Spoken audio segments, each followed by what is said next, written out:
अंबेडकर पर पीएम मोदी ने social media पर एक्स पर पोस्ट लिखा है और पीएम मोदी ने लिखा है कि कांग्रेस ने अंबेडकर की विरासत को मिटाया है। कांग्रेस ने SC/ST समुदाय को अपमानित किया है। 2 बार अंबेडकर को चुनाव में हार दिलवाई। नेहरू ने अंबेडकर के खिलाफ चुनाव प्रचार किया। कांग्रेस ने उन्हें भारत रत्न देने से इनकार किया था।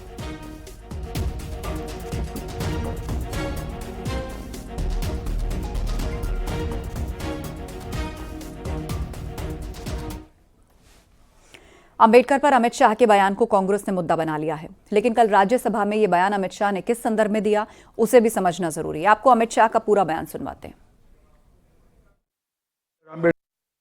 मान्यवर, अभी एक फैशन हो गया है अंबेडकर अंबेडकर अंबेडकर अंबेडकर अंबेडकर अंबेडकर। इतना नाम अगर भगवान का लेते तो 7 जन्मों तक स्वर्ग मिल जाता। अच्छी बात है ना। सुनिए तो, सुनिए ना, आप सुनिए ना, मैं बताता हूं। हमें तो आनंद है कि अंबेडकर का नाम लेते हैं। अंबेडकर का नाम अभी 100 बार ज्यादा लो, परंतु साथ अर्थ में अंबेडकर जी के प्रति आपका भाव क्या है ये मैं बताता हूं। मान्यवर, अंबेडकर जी को देश की पहली कैबिनेट से इस्तीफा क्यों दे दिया? अंबेडकर जी ने कई बार कहा कि अनुसूचित जातियों और जनजातियों से हुए व्यवहार से मैं असंतुष्ट हूं। सरकार की विदेश नीति से मैं असहमत हूं और आर्टिकल 370 से मैं असहमत हूं। इसलिए वो छोड़ना चाहते थे।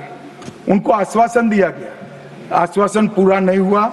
उन्होंने इग्नोरेंस के चलते इस्तीफा दे दिया और एक श्री BC रॉय ने पत्र लिखा कि अंबेडकर और राजा जी जैसे 2 महानुभाव मंत्रिमंडल छोड़ेंगे तो क्या होगा।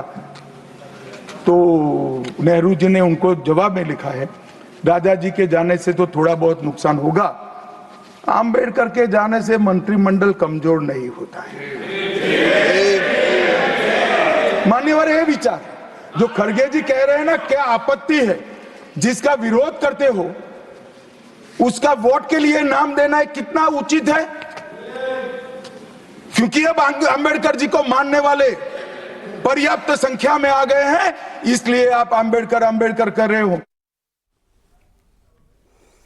कांग्रेस अध्यक्ष मल्लिकार्जुन खड़गे ने अमित शाह के इस्तीफे की मांग कर दी है। खड़गे ने कहा कि अमित शाह ने अंबेडकर का अपमान किया है। हम वो उस वक्त खामोश बैठे और उसके बाद में जब आज शुरू होता ये सवाल हम उठाने के लिए तैयार हो गए। आज आपको मालूम है, सुबह भी हम पार्टी के सभी पार्टी के लोग एक होकर जो बाबा साहब का अपमान शाह ने किया है वो गलत है, इसीलिए वो आई डिमांड हिज रेसिग्नेशन।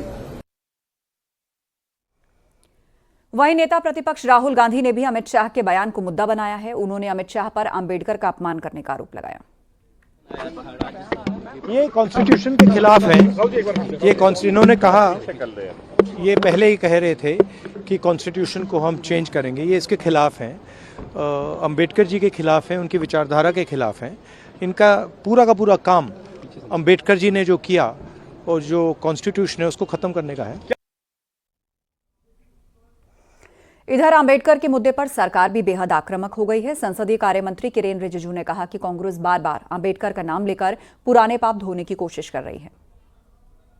आज कांग्रेस पार्टी बार बार बाबा साहब अंबेडकर का नाम लेकर के जो पाप काम किया है वो साफ नहीं हो सकते हैं।